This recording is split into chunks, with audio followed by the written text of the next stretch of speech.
Babi Television Uganda webale kubanga otambulira munaffe of course najjo sinziro kubanga otugoberera nsaka ku nsonga nga bulijjo atuyama okubanga tuzikutuusaako ezo zonna ezigenda maaso mu ggwanga lya Uganda naddala mu kibiina kyaffe ekya National Unity Platform.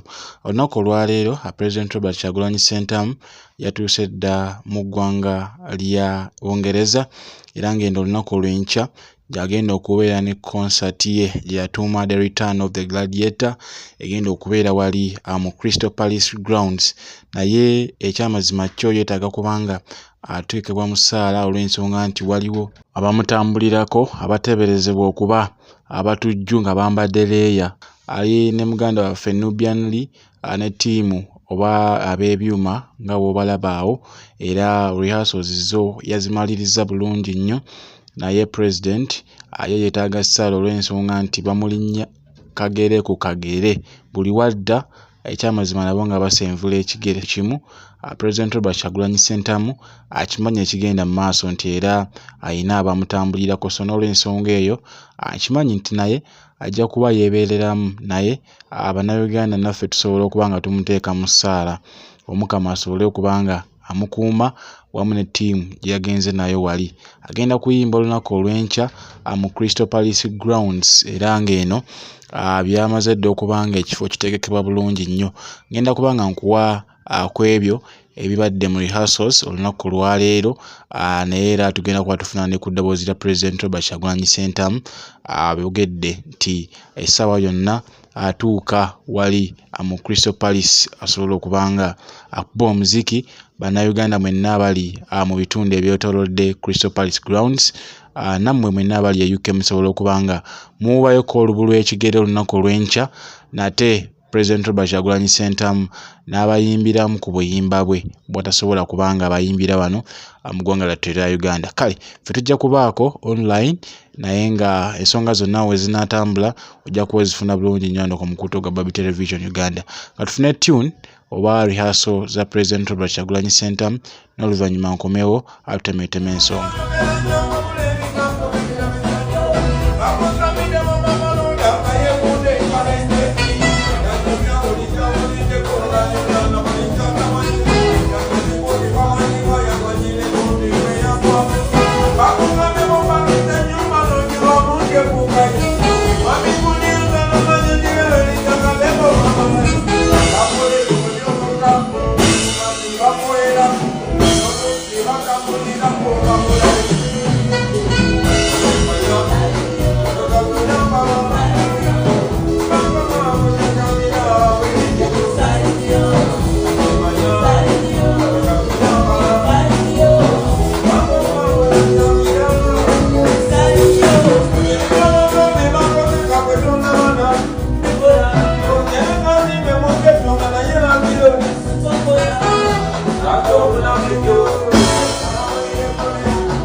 bayise President Robert Kyagulanyi Ssentamu abasampolinzeeko ki kyagenda okubanga abawa wali mu concert ye wali ku Crystal Palace oba mu Crystal Palace grounds wagenda okubanga abeera olunaku olw'enkya. Rehearsals zo ezimu party emu ewedde era nga zikyagendera ddala maaso, naye Bannayuganda mwenna abali mu bitundu ebyetoolodde Bungereza musaleeko President Robert Kyagulanyi Ssentamu wali ku Crystal Palace grounds wagenda okubanga ayimbira. Ndowooza ebisale by'omwabirabye bulungi nnyo, bisoboka buli omu asobola okubanga otoola ky'otodde. Ajjukira nti President Robert Kyagulanyi Ssentamu omusimbi gwakuŋŋaanya agukwata n'ajja n'aguyambisaamu abaana 189 balabirira.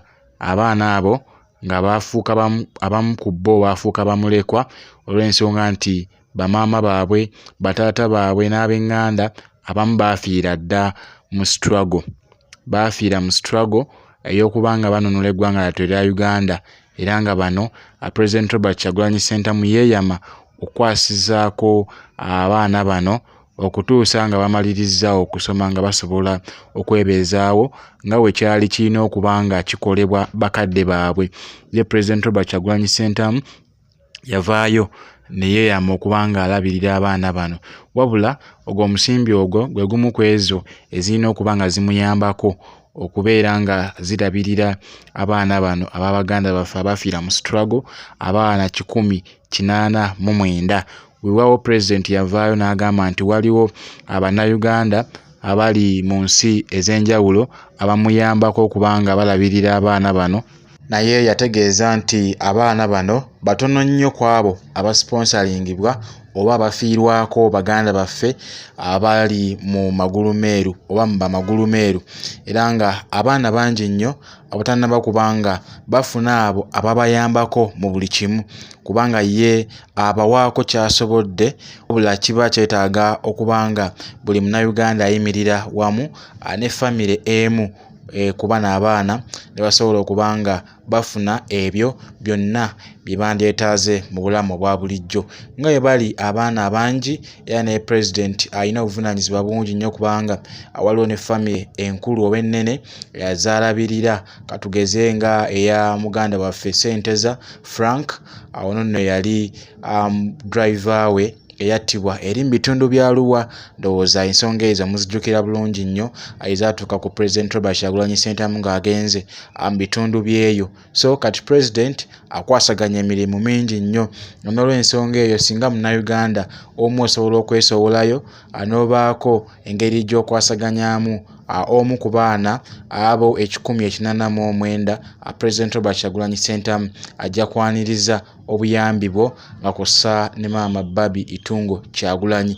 Naye nga mwenna Bannayuganda abagezezzaako okwasizaako abaana bano, kyemukola kyekisinga, era Omungu abawe kyemusinga okubanga mwagala. Mwebale kubanga mulumirirwa abaana b'Abaganda baffe abafiira mu struggle, era tulina okubanga tulemezaamu tusobole okubanga tufuna ekyo kye baafiiririra, era tetugenda kubanga tupowa nga bulijjo President Robert Kyagulanyi Ssentamu bw'agamba nti tebayinza okusasula